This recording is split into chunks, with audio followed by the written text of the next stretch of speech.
Oi gente, tudo bem com vocês? No vídeo de hoje a gente vai resolver alguns exercícios sobre termodinâmica em geral.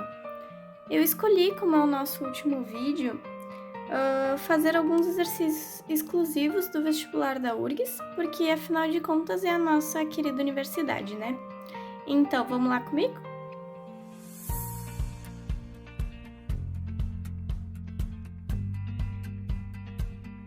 Bom, a nossa primeira questão, na verdade, são duas questões, as questões 13 e 14 da URGS de 2019. Ela fala o seguinte: um gás ideal contido em um cilindro com pistão pode ser levado de um estado inicial I até um estado final F, seguindo dois processos distintos, 1 e 2, conforme ilustrado na figura abaixo. A questão 13 fala o seguinte: os trabalhos W1 e W2 realizados pelo gás nos processos 1 e 2 valem respectivamente. Aí nós precisamos lembrar que trabalho na termodinâmica realizado por um gás ou sobre um gás, nós podemos calcular como sendo a multiplicação entre a pressão desse gás e a variação do volume. Isso nós podemos usar quando a pressão é constante. Quando a pressão não é constante, nós podemos usar um gráfico. E aí, num gráfico P por V, ou seja, pressão por volume, nós podemos calcular o trabalho realizado por um gás ou sobre esse gás como sendo a área desse gráfico.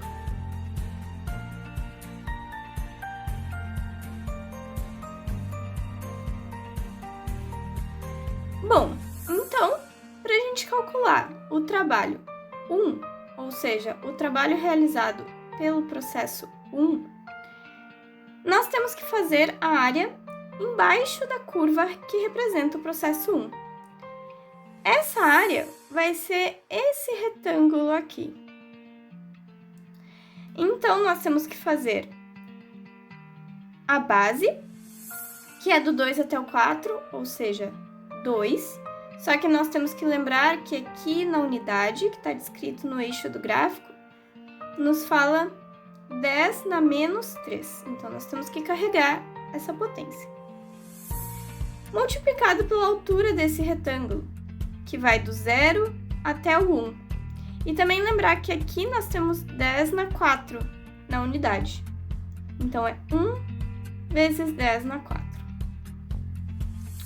Multiplicando tudo isso, nós temos 2 vezes 1, 2.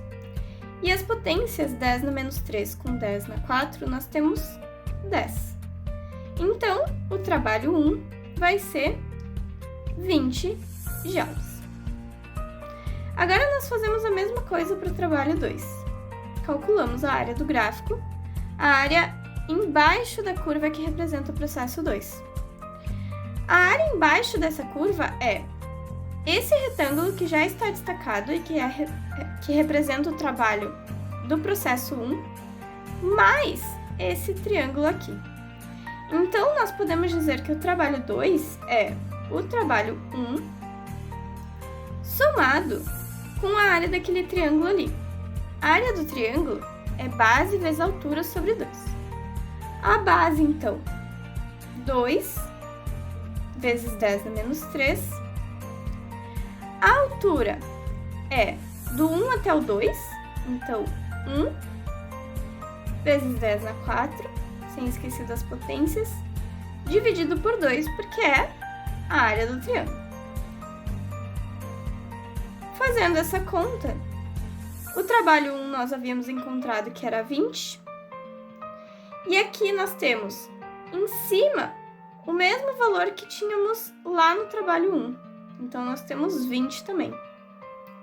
Só que agora é dividido por 2. Isso, então, vai ser 20 mais 10. Encontramos que o trabalho 2 vale 30 joules. Sendo assim, com o trabalho 1 valendo 20 joules e o trabalho 2 30 joules, nós chegamos na alternativa letra C.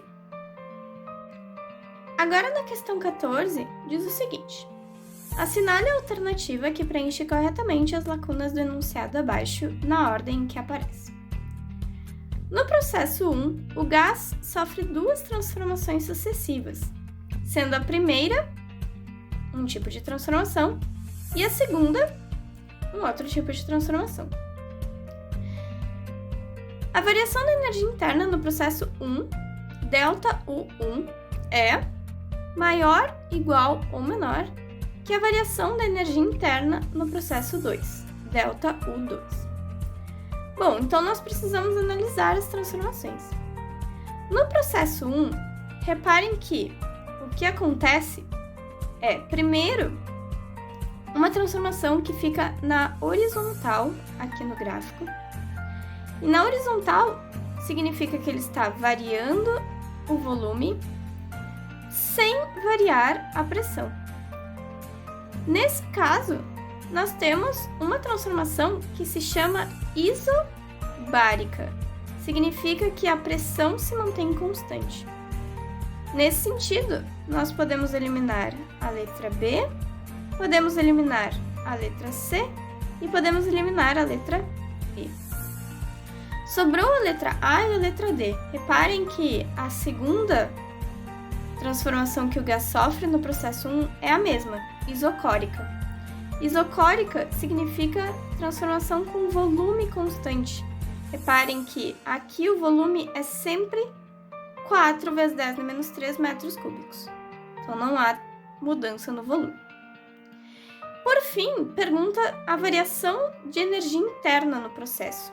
Se é maior ou igual à energia interna que há no estado inicial e no estado final. Reparem que, como tanto pelo processo 1 quanto pelo processo 2, o gás ele sofre uma transformação que vai de um estado inicial I para um estado final F. E esses estados são os mesmos, independente se é o processo 1 ou se é o processo 2. Nesse sentido, como nós temos o mesmo estado inicial e o mesmo estado final, a variação da energia interna precisa ser a mesma, porque a energia interna está relacionada com a temperatura. Se no estado inicial e no estado final, independente do processo, é o mesmo estado, isso significa que elas vão ter a mesma temperatura.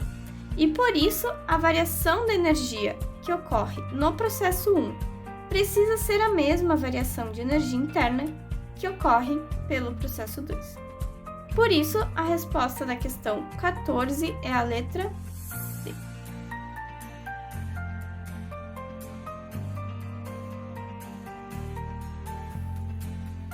A próxima questão é a questão 12 da prova de 2011 da URGS. Ela também envolve um gráfico, mas ela tem um detalhe diferente. Vamos ver. A figura abaixo apresenta o diagrama da pressão P em função do volume V de um sistema termodinâmico que sofre 3 transformações sucessivas: XY, YZ e ZX. O trabalho total realizado pelo sistema após as 3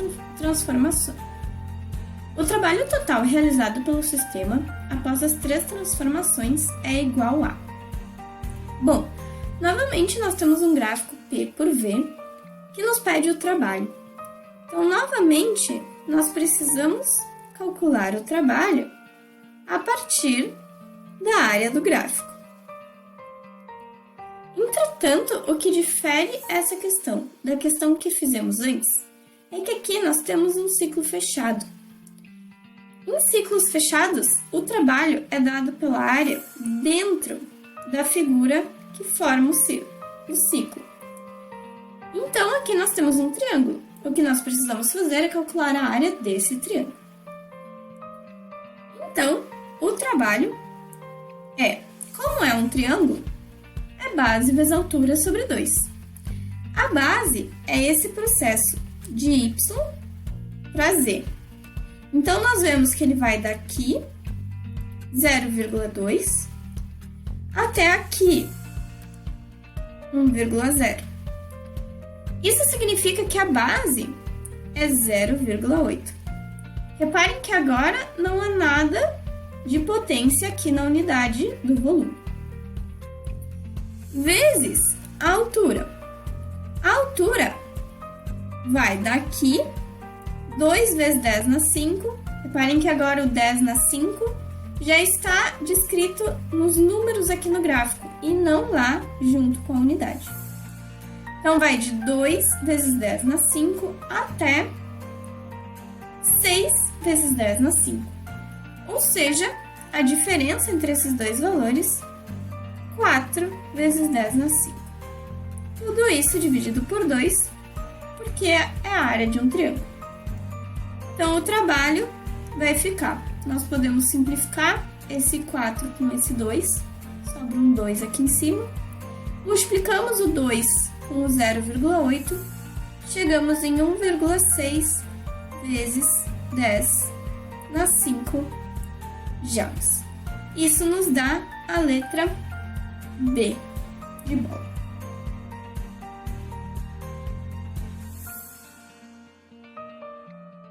Nossa próxima questão é a questão 14 da prova de 2018 da URGS.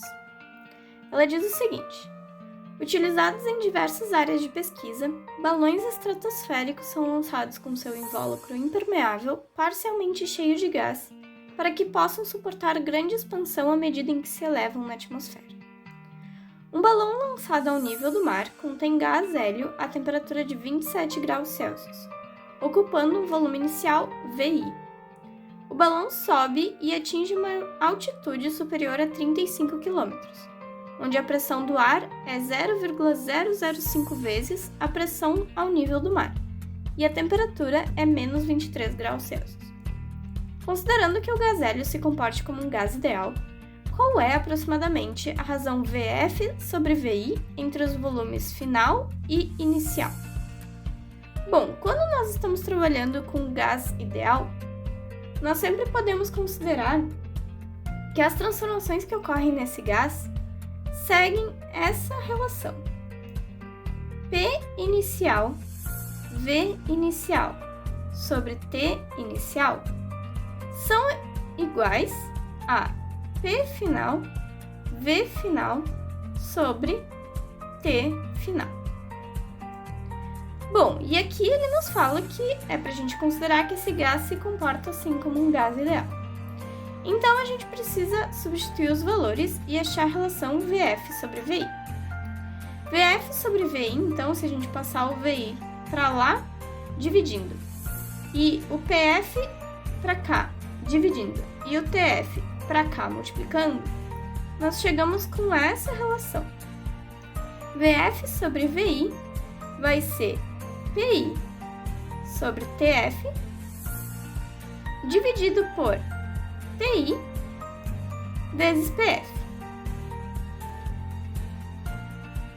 PI, eu não sei qual é o valor. TF é menos 23 graus Celsius. Mas a gente precisa lembrar que a gente sempre precisa usar as temperaturas em Kelvin. Para passar para Kelvin, nós precisamos somar 273. Então, menos 23 graus Celsius equivale a 250 Kelvin. É esse o valor que nós precisamos botar aqui. A temperatura inicial, 27 graus Celsius. Novamente, precisamos passar para Kelvin. 27 graus Celsius é a mesma coisa que 300 Kelvin. Esse é o valor que vamos colocar aqui. E a pressão final, nós também não sabemos o valor, mas nós sabemos que ela é 0,005 vezes a pressão ao nível do mar, ou seja, a pressão inicial. Então, nós podemos substituir aqui 0,005 pressão inicial. Então, nós podemos cortar pressão inicial em cima e embaixo. E simplificar aqui algumas coisas. 250 com o 300, nós podemos cortar esse 0 com esse 0 e dividir 25 e 30 por 5. Nós chegamos em 5 sobre 6. E 0,005 nós podemos reescrever como sendo 5 vezes 10 na menos 3. Então, podemos cortar os dois 5, sobrando, então, 10 na 3, que é esse 10 na menos 3, quando a gente passa ele para a parte de cima da fração, dividido por 6. Isso dá aproximadamente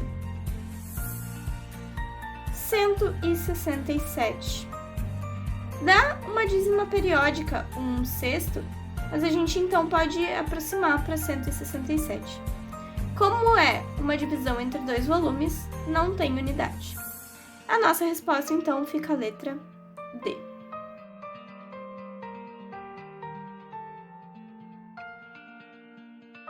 A próxima questão é a questão 14 da prova de 2020 da URGS. Ela fala o seguinte: uma máquina de Carnot apresenta um rendimento de 40% e a temperatura de sua fonte quente é 500 Kelvin. A máquina opera a uma potência de 4,2 kW e efetua 10 ciclos por segundo. Qual é a temperatura de sua fonte fria e o trabalho que a máquina realiza em cada ciclo? Bom, para nós calcularmos a temperatura da fonte fria, nós precisamos lembrar da fórmula do rendimento para as máquinas de Carnot.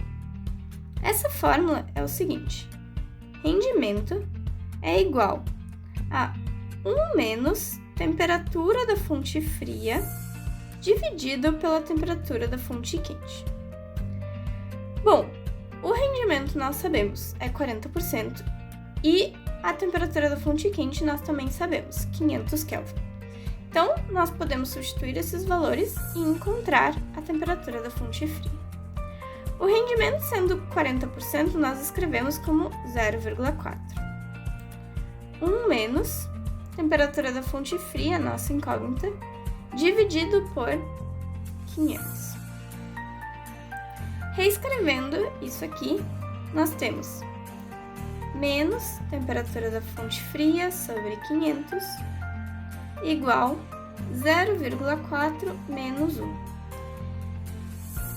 Isso aqui fica 0,6 negativo. Então, a gente pode tirar os dois sinais de negativo.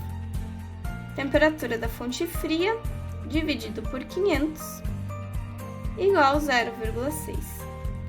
Basta agora nós passarmos o 500 multiplicando, 0,6 vezes 500. Nós chegamos então que a temperatura da fonte fria é igual a 300 Kelvin. E agora, para a gente encontrar o trabalho que a máquina realiza a cada ciclo, basta a gente fazer uma regrinha de 3. Como assim? Nós sabemos que o trabalho, então vamos escrever aqui, trabalho e número de ciclos. Trabalho aqui seria 4,2 kW, então 10 na 3. Watts porque são joules por segundo. E a cada segundo são 10 ciclos. Então, nós temos 4,2 vezes 10 na 3 joules para 10 ciclos. Qual vai ser o trabalho para realizar um ciclo? Então, agora basta a gente multiplicar cruzado. 10 vezes trabalho é igual a 4,2 vezes 10 na 3. A gente passa o 10 dividindo. 4,2 vezes 10 na 3 dividido por 10. Isso é 4,2 vezes 10 na 2. E a gente chega então no resultado final de 420 joules por ciclo. Com essas duas respostas, temperatura da fonte fria igual a 300 Kelvin, trabalho de cada ciclo igual a 420 joules, nós chegamos então na resposta que é a letra E.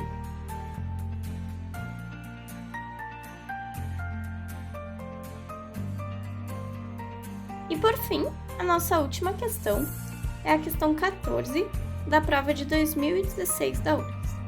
Ela fala o seguinte: Uma máquina térmica, representada na figura abaixo, opera na sua máxima eficiência, extraindo calor de um reservatório em temperatura T da fonte quente, igual a 527 graus Celsius, e liberando calor para um reservatório em temperatura T do reservatório frio, igual a 327 graus Celsius. Para realizar um trabalho de 600 joules, o calor absorvido deve ser de... Bom, a primeira coisa que a gente deve prestar atenção é que se ele fala que a máquina térmica opera na sua máxima eficiência, isso significa que é uma máquina de Carnot. Bom, se é uma máquina de Carnot, nós podemos escrever que o rendimento dessa máquina é 1 menos temperatura da fonte fria dividido pela temperatura da fonte quente. Nós temos as duas temperaturas, mas reparem que, assim como em uma questão anterior, nós temos as temperaturas em graus Celsius. Nós precisamos das temperaturas em Kelvin. Para isso, basta a gente pegar aqueles dois valores e somar 273. Assim, nós chegamos que 527 graus Celsius é igual a 800 Kelvin e 327 graus Celsius é igual a 600 Kelvin. Então, nós podemos substituir esses valores aqui. A temperatura da fonte fria, então, é 600 e a temperatura da fonte quente, 800. Simplificando, nós chegamos em 1 menos, podemos simplificar o 6 e o 8 por 2, ficamos com 3 quartos. 3 quartos é 0,75, então o nosso rendimento é 0,25. Bom, com esse resultado, nós podemos partir para um entendimento mais geral de rendimento, que vale para qualquer máquina térmica. Qualquer máquina térmica transforma calor em trabalho. E o rendimento é dado por quanto trabalho eu consigo produzir a partir da quantidade de calor que eu forneço. Bom, se eu sei que o meu rendimento é 0,25 e o trabalho que eu quero obter são 600 joules, eu posso calcular quanto calor eu preciso fornecer. Basta, então, passar o Q multiplicando e o 0,25 dividindo, que eu vou escrever como 1 quarto. Então, nós podemos colocar que isso aqui é igual a 600 vezes 4. E, por fim, a quantidade de calor que eu preciso fornecer, então, é 2.400 joules. Isso me dá a resposta letra A. Então, gente, por hoje era isso. Eram essas as questões que eu queria discutir com vocês. É mais ou menos assim que cai sempre nos vestibulares da URGS. E eu espero que eu tenha conseguido ajudar vocês, então, a entender um pouquinho melhor sobre esses exercícios de termodinâmica.